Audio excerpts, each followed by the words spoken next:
আনাস ইবনে মালিক রাদিয়াল্লাহু তাআলা আনহু তিনি বর্ণনা করিতেছেন, তিনি বলিতেছেন আকাশে যত নক্ষত্র তারকা হবে, আকাশে যত তারকা হবে ওই পরিমাণ পেয়ালা হবে, ওই পরিমাণ আল্লাহ তাআলা রব্বুল আলামিন তার উম্মতকে মাফ করিয়ে দিবেন। বলেন সুবহানাল্লাহ।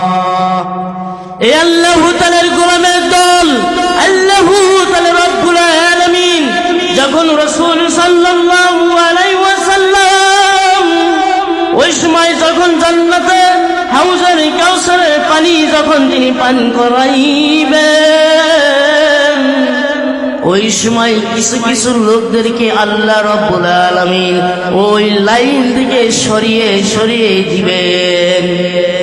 পয়গম্বর রাসূল সাল্লাল্লাহু আলাইহি ওয়াসাল্লাম ওই সময় আল্লাহ তাআলা রব্বুল আলামিনকে বলবেন, হে আল্লাহ আপনি কেন আমার উম্মতকে এই জায়গায় দিকে লাইন দিকে কেন সরিয়ে দেন? ওই সময় আল্লাহ তাআলা রব্বুল আলামিন তিনি বলবেন, পয়গম্বর আমার হাবিব আমার দোস্ত আপনি শুনিয়া রাখেন, এই মানুষ যখন দুনিয়াতে ছিল, এই মানুষ যখন দুনিয়াতে জিন্দা ছিল, এই মানুষ যখন দুনিয়াতে জীবিত ছিল, এই মানুষ কখনো আপনার সুন্নত মানত না, এই মানুষ কখনো আপনার আদর্শ অনুযায়ী চলত না, এই মানুষ কখনো আমার হুকুম মানত না, আমার আদর্শ অনুযায়ী চলত না। সেই জন্য আমি আল্লাহ তাদেরকে লাইন থেকে আমি আল্লাহ তাদেরকে সরিয়ে দিয়েছি। পয়গম্বর সাল্লাল্লাহু আলাইহি ওয়াসাল্লাম আল্লাহ তাআলা রব্বুল আলামিন তাকে কাউসার দান করিয়েছেন, কারণ আছে কি নাই? কারণ আছে, বিদায় আল্লাহ রব্বুল আলামিন তাকে জান্নাতে কাউসার তাকে দান করিয়ে দিয়েছেন। হে আল্লাহ তাআলার গোলামের দল আল্লাহ সুবহানাহু ওয়া তাআলা রব্বুল কারীম পয়গম্বর সাল্লাল্লাহু আলাইহি ওয়াসাল্লামের উপর কাউসার নাযিল করলেন। আনাস ইবনে মালিক রাদিয়াল্লাহু তাআলা আনহু তিনি বর্ণনা করেন, মুসলিম শরীফের মধ্যে বর্ণনা রয়েছে, বুখারী শরীফের মধ্যেও বর্ণনা রয়েছে। আনাস ইবনে মালিক রাদিয়াল্লাহু তাআলা আনহু তিনি লিপিবদ্ধ করিয়া রাখিয়াছেন। তিনি বলিতেছেন, পয়গম্বর সাল্লাল্লাহু আলাইহি ওয়াসাল্লাম যখন তিনি জান্নাতে প্রবেশ করিলেন, ওই সময় যখন তিনি জান্নাতে দেখলেন প্রাসাদ, অট্টালিকা, বাসা যখন তিনি দেখলেন যা মণি মুক্তার দ্বারাই বানানো, আর ওই সময় জিবরাইল আলাইহিস সালামকে জিজ্ঞাসা করলেন, ভাই এই জিনিসটা কি?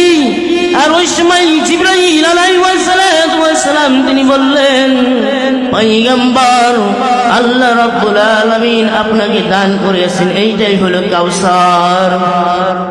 আল্লাহ তাআলার বান্দার দল ইমাম আহমদ রাহমাতুল্লাহ তিনি বর্ণনা করেন, রাসূল সাল্লাল্লাহু আলাইহি ওয়াসাল্লাম তিনি বর্ণনা করিয়াছেন,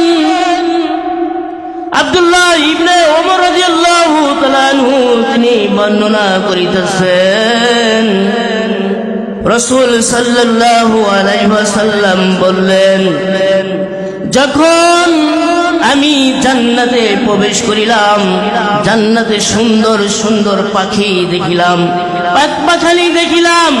আব্দুল্লাহ ইবনে ওমর রাদিয়াল্লাহু তাআলা আনহু তিনি বর্ণনা করিলেন, তিনি বললেন, পয়গম্বর জান্নাতের পাখি না জানি খাইতে আহার করতে কতই না মজা লাগবে, কতই না স্বাদ লাগবে। পয়গম্বর তিনি বললেন, আব্দুল্লাহ ইবনে ওমর শুনো, জান্নাতের পাখি যে ব্যক্তি আহার করবে আল্লাহ তাআলা রব্বুল আলামিন তার চেহারা আরো দ্বিগুণ সুন্দর করিয়ে দিবেন। বলেন সুবহানাল্লাহ। শুধু তাই নয়, আব্দুল্লাহ ইবনে ওমর রাদিয়াল্লাহু তাআলা আনহু তিনি বর্ণনা করেন, পয়গম্বর সাল্লাল্লাহু আলাইহি ওয়াসাল্লাম বলিয়াছেন যে জান্নাতে নদী আছে, নদীর পাশে যে পার আছে, পারের দুই পাশে মণি মুক্তার দ্বারায় গাঁথানো রয়েছে, পার রয়েছে মণি মুক্তার দ্বারা, পানির নিচে রয়েছে মণি মুক্তার দ্বারায় গাঁথানো। আর ওই পানি দুধের চেয়েও সাদা হবে, আর মধুর চেয়েও মিষ্টি হবে। আল্লাহ তাআলার গোলামের দল এই জান্নাত পয়গম্বর সাল্লাল্লাহু আলাইহি ওয়াসাল্লামের উপর নাজিল করিলেন। হে আল্লাহ তাআলার গোলাম, এই কাউসার পয়গম্বর সাল্লাল্লাহু আলাইহি ওয়াসাল্লামের উপর আল্লাহ তাআলা রব্বুল আলামিন দুইটা জিনিসের জন্য পয়গম্বরের উপরে নাজিল করিলেন। আল্লাহ তাআলা রব্বুল আলামিন, আল্লাহ রব্বুল আলামিন তিনি বলিলেন, ফাসাল্লি লিরাব্বিকা ওয়ানহার ইন্না শানিয়াকা হুয়াল আবতার। আমি আল্লাহ তাআলা রব্বুল আলামিন পয়গম্বর সাল্লাল্লাহু আলাইহি ওয়াসাল্লামের উপর এই কাউসার নাজিল করিয়াছি। আর দুটা জিনিস মানার জন্য পয়গম্বর সাল্লাল্লাহু আলাইহি ওয়াসাল্লামকে বলিলাম। এক নম্বর বলিলাম, হে পয়গম্বর, আপনি আমার রাস্তায় আমার জন্য কুরবানি দেন। আর দ্বিতীয় নাম্বার, আপনি আমার হুকুম নামাজ আদায় করিয়া লন।